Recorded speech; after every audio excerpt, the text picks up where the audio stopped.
Assalamualaikum warahmatullahi wabarakatuh. Perkenalkan, nama saya Aulia Kartika Sari. Saya dari Fakultas Pendidikan Ilmu Ekonomi di Universitas Pancasila Bekasi.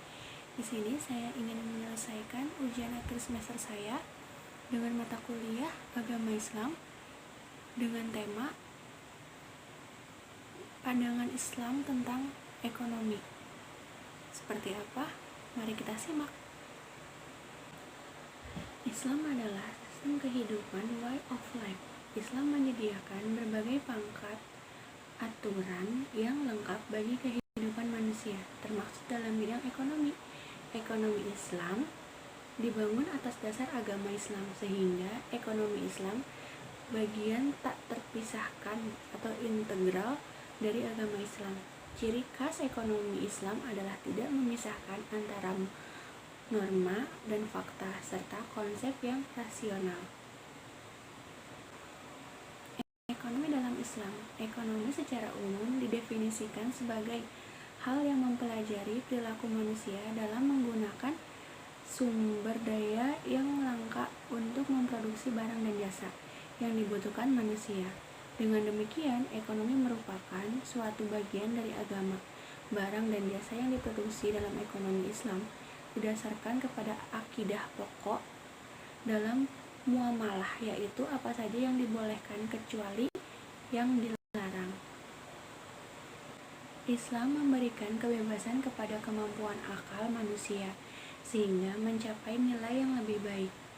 Arahan yang mendasar dalam pengorganisasian produksi adalah adanya perhitungan yang matang sehingga dapat terhindar dari kerugian. Pengadministrasian yang teratur perlu diwujudkan dalam kegiatan produksi.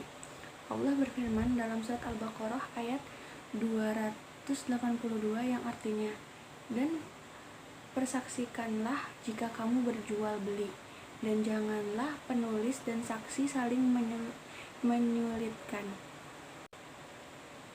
Dalam kegiatan pengorganisasian proses produksi yang melibatkan tenaga manusia, Islam sangat menekankan kepada sumber daya manusia yang memiliki kualitas yang tinggi sesuai dengan bidangnya. Ini berarti bahwa Islam sangat menghargai keahlian dan profesionalisme. Sebagai sabda Nabi, apabila diserahkan suatu urusan kepada bukan ahlinya, maka tunggulah kehancurannya. Dalam sejarah tercatat bahwa Nabi Muhammad pada masa mudanya adalah seorang pedagang yang menjualkan barang-barang milik seorang pemilik barang yang kaya, yaitu Khadijah.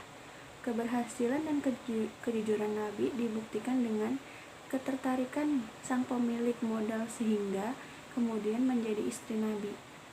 Berdagang atau berniaga diungkapkan dalam Al-Quran sebagai suatu pekerjaan atau mata pencarian yang baik. Firman Allah, "Dan Allah telah menghalalkan jual beli dan mengharamkan riba." Quran Surat Al-Baqarah ayat 275. Bahkan Nabi menyebutkan secara jelas bahwa jual beli adalah usaha yang paling baik. Seperti disabdakannya bahwa Nabi SAW ditanya, "Mata pencarian apa yang paling baik?" Beliau menjawab, "Seorang bekerja dengan tangannya sendiri dan setiap jual beli yang bersih." Hadis riwayat Al-Bazzar. Jual beli dalam konsep Islam didasarkan atas kesuksesan dua pihak untuk membeli dan menjual, sehingga tidak ada perasaan menyesal setelah peristiwa jual beli berlangsung. Allah berfirman, "Kecuali dengan jalan perniagaan yang berlaku dengan suka sama suka di antara kamu." Quran Surat An-Nisa ayat 29. Jual beli dalam keadaan terpaksa atau dipaksakan oleh salah satu pihak, baik pembeli maupun penjual, bukanlah cara yang sesuai dengan ajaran Islam. Karena itu tidak sah jual beli di bawah ancaman, ketakutan, dan keterpaksaan. Cukup sekian yang bisa saya sampaikan tentang ekonomi dalam Islam. Semoga bermanfaat untuk kita semua. Terima kasih telah menonton video ini. Wassalamualaikum warahmatullahi wabarakatuh.